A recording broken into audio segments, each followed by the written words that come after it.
Terrain social.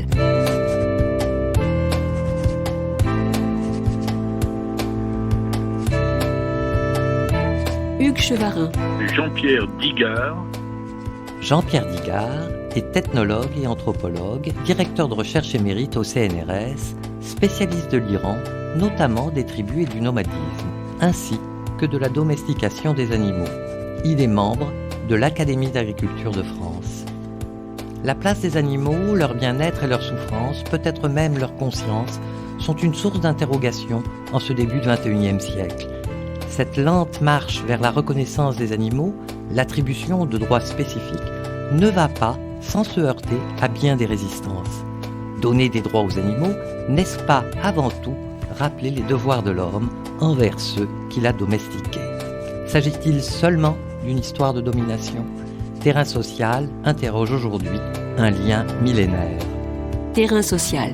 Bonjour Jean-Pierre Digard. Bonjour à vous et à vos auditeurs. Qu'est-ce que cela représente d'inscrire dans la loi des droits pour les animaux? Y a-t-il eu à d'autres époques ou sous d'autres latitudes une reconnaissance plus ou moins formelle de droits pour les animaux? Pour être précis, je n'appellerai pas ça des droits des animaux, mais des devoirs des hommes envers les animaux. C'est une nuance qui a son importance. Alors, c'est une affaire qui, dans la législation française, le premier épisode, c'est la loi Grammont de 1850, qui interdisait les mauvais traitements aux animaux sur la voie publique. Et c'était surtout pour les chevaux qui parfois étaient dans les villes maltraités par les cochers. Et puis cette loi a été ensuite précisée, resserrée, puisque c'était les traitements à tous les animaux domestiques et pas seulement aux chevaux et pas seulement sur la voie publique. Et puis c'est entré ensuite, les mauvais traitements aux animaux, c'est entré dans le code pénal, dans le code rural aussi, où il y avait une obligation de traitement approprié des animaux et de responsabilité des propriétaires envers les animaux. Et puis le dernier épisode, enfin l'avant-dernier épisode, c'est en janvier 2015, l'ajout dans le Code civil du caractère d'être sensible des animaux, puisque le Code civil distinguait des personnes et des biens, les animaux n'étant pas des personnes sont donc des biens, et du fait de leur reconnaissance comme être sensible, ça en fait des biens d'une nature un peu particulière. Voilà. Les animaux, pour en finir avec le Code civil, des militants pressés ou mal intentionnés disaient on traite des animaux comme des meubles, parce qu'ils étaient étiquetés comme biens meubles, en ce sens que ils pouvaient se déplacer eux-mêmes ou être déplacés. C'est en ce sens que c'était des biens meubles et non pas des meubles comme des chaises ou des tables. Bon. Et le dernier épisode, comme vous venez de le dire, c'est le vote de cette loi qui protège les animaux de compagnie et qui interdit certaines pratiques dans les cirques.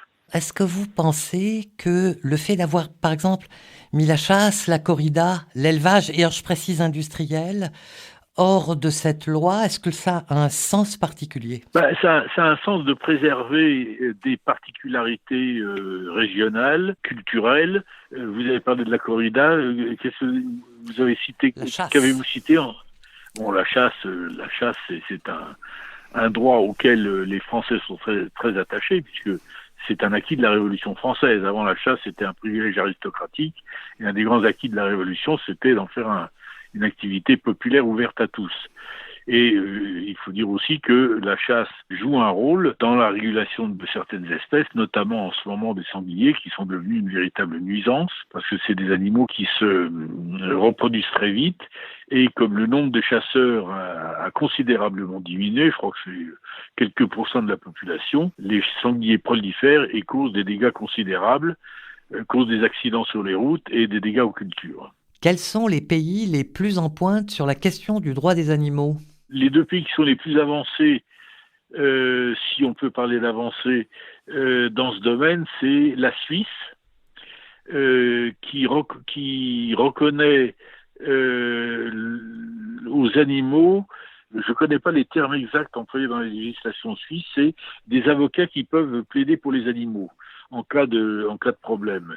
Et puis les Anglais qui ont été les Anglais qui ont toujours été depuis la fin du 19e siècle à la pointe du combat pour la protection animale, après avoir, il faut le dire, été des grands tortionnaires d'animaux, puisque les Anglais étaient très friands de combats d'animaux, de bull running, c'est-à-dire de faire poursuivre, harasser, comme on dit, harassment, des bœufs par des chiens, etc., etc.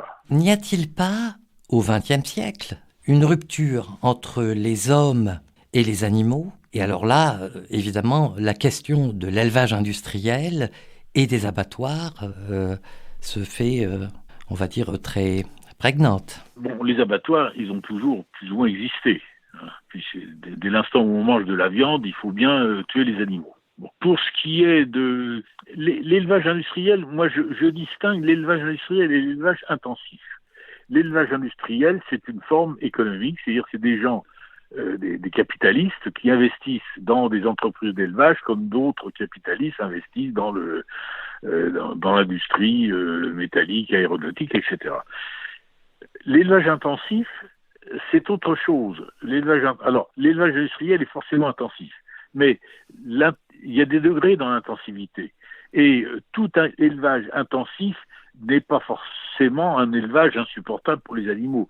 Ce qu'on entend par élevage intensif, c'est des formes d'élevage qui ont pour but d'augmenter la productivité, soit du travail, soit de l'espace, parce que on est dans un contexte maintenant, en ce début de XXIe siècle, un peu particulier, puisque le contexte, c'est une population qui est toujours plus nombreuse, une surface agricole qui se réduit, et il faut rappeler à vos éditeurs que la France, pour ne parler que d'elle, perd du fait de l'artificialisation des sols, de l'extension des zones pavillonnaires, des centres commerciaux, des voies de communication. La France perd tous les 10 ans l'équivalent d'un département de surface agricole. C'est-à-dire que dans un siècle, si on continue comme ça, il n'y aura plus 1 hectare de surface agricole en France. Alors, la situation est quand même gravissime. Bon. Et puis, il y a aussi la baisse de la population des éleveurs. Après la guerre de 14, 50% de la population était composée d'agriculteurs. Après la Deuxième Guerre mondiale, il n'était plus que 30%. Aujourd'hui, ils sont 3%, dont 1% seulement d'éleveurs, 1% de la population française d'éleveurs.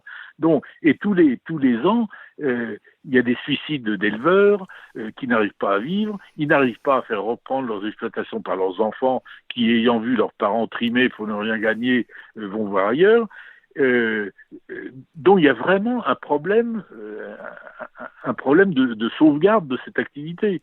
Et c'est ce qui explique qu'on est obligé d'intensifier jusqu'à un certain point l'élevage. Alors, intensifier, j'ai dit jusqu'à un certain point, car il faut quand même respecter les conditions de vie des animaux, leur traitement, leur confort. Et je crois que, sauf cas exceptionnel, alors tout le monde a vu ou a entendu parler des documents tournés par le L214 dans tel ou tel élevage. Alors, le reproche que je fais à L214, c'est qu'ils ont tendance à présenter ça comme la généralité. Non, ce sont des exceptions qui correspondent à des cas de grande détresse économique et ou psychologique des éleveurs. Car quel éleveur serait suffisamment stupide pour avoir des animaux malades, une mortalité extraordinaire, etc. C'est un non-sens économique. Donc il faut vraiment, ces situations ne s'expliquent que par des situations d'extrême détresse, encore une fois, psychologique et économique. Alors faut-il repenser ou reconstruire notre rapport avec les animaux? Repenser ou reconstruire, c'est des termes bien généraux. Je crois qu'il faut continuer à faire ce que font les bons éleveurs, c'est-à-dire produire des produits utiles à la population humaine, tout en respectant leurs animaux, c'est-à-dire en leur évitant la maladie, la souffrance, la faim, la soif, les mauvais traitements. Il n'y a pas à repenser nos rapports avec les animaux. La domestication des animaux est-elle le résultat d'un très long processus? Ça a commencé par celle du chien, il y a moins 13 000 ans. Ensuite, il y a eu une deuxième vague, les ruminants, le porc, entre moins 9000 et moins 7000. Ensuite, le cheval, l'âne, le dromadaire, le chameau vers moins 3000, etc. Voilà. Donc, en effet, c'est plusieurs millénaires, au moins 10 millénaires, une dizaine de millénaires. Et à contrario, est-ce que ce processus pourrait s'inverser ou se modifier dans les années à venir, dans un processus qui serait plus rapide? Non, s'inverser, on peut pas demander à l'humanité de revenir à ses origines. Il faut bien réaliser que la domestication, à l'époque où elle s'est produite, a été un progrès considérable.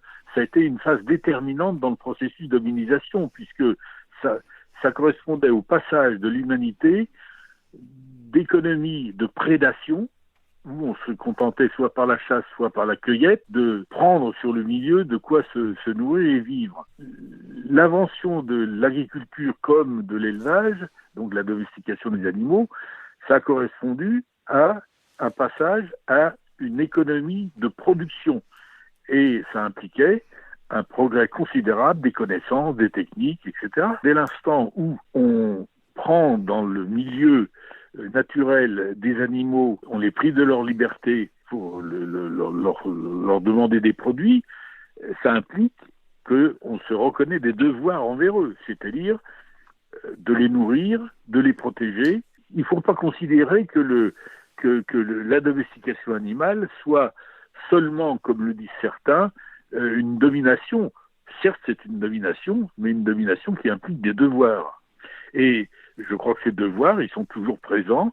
Parmi les mesures votées pour les animaux de compagnie, il y a un renforcement des punitions en cas d'abandon. Or, je suis surpris que certains mouvements qui se présentent comme protecteurs des animaux demandent la libération animale. La libération animale, ce serait d'abandonner des milliards d'animaux domestiques envers lesquels on a des devoirs et de les abandonner à eux-mêmes.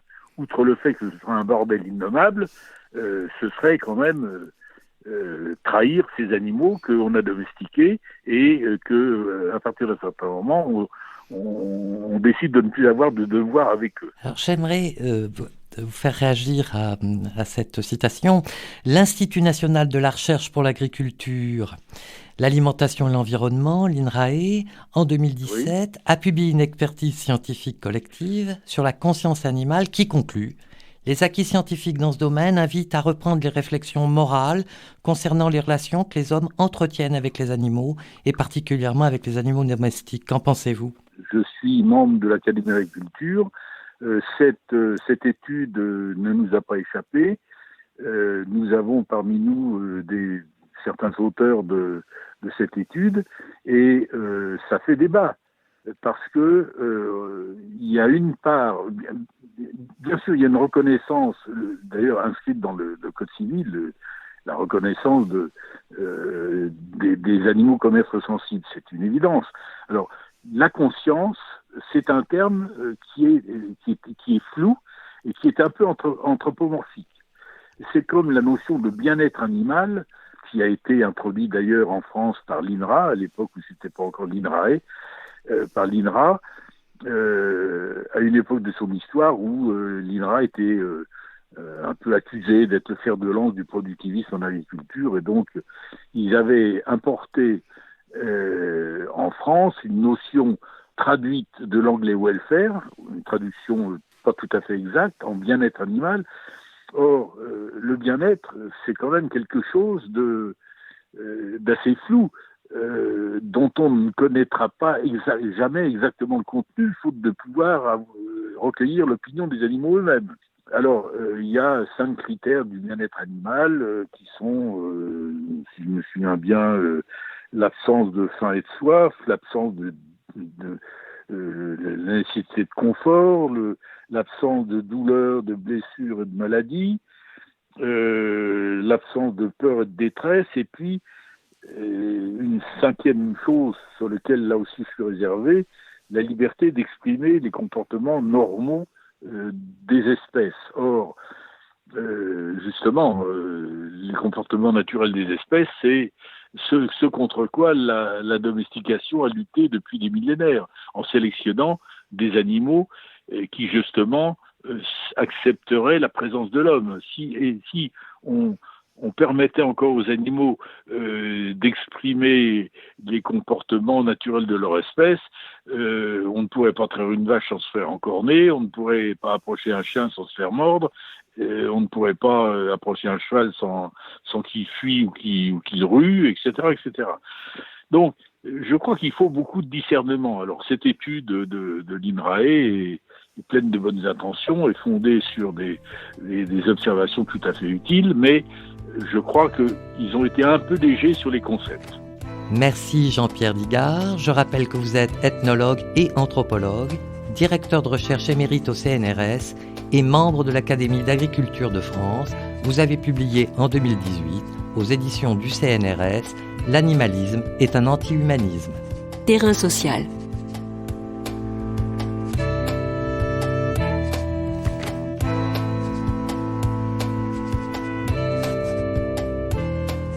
Tous les podcasts du chantier sont à retrouver sur lechantier.radio et sur les plateformes d'écoute.